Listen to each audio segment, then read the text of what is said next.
Sir एक और add के साथ आज प्रधानमंत्री ने भी कई देशों के हेड से बात की है, एफर्ट्स कर रहे हैं। नहीं, प्रधानमंत्री से अभी प्रधानमंत्री के पास दिसंबर तक G20 की भी जिम्मेदारी है।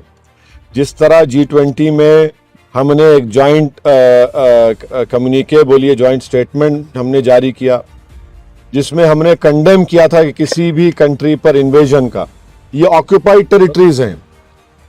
इजराइल रेजोल्यूशन नंबर 242 को नहीं मानता है, 242 रेजोल्यूशन को मानना चाहिए।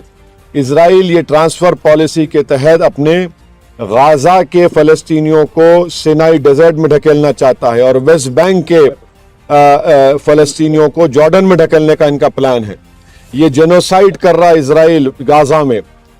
देश के प्रधानमंत्री को एज ए G20 के हेड की भी उन पर एक एडिशनल जिम्मेदारी है कि वो सीज फायर करवाए और वहां पर एक ह्यूमैनिटेरियन कॉरिडोर खुलवाए ताकि फलस्तीनियों को उनको राहत मिल सके, उनकी जान बचाई जा सके। और मैक्सिमम बच्चे मर रहे हैं, आप अंदाजा लगाइए कि 2000 बच्चे मर चुके हैं।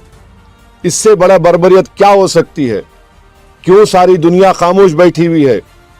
क्यों सारी दुनिया सिर्फ इजराइल की ऑक्यूपायर एज अ फोर्स की बात कर रही है? क्यों फलस्तीनियों की बात क्यों नहीं कर रही है?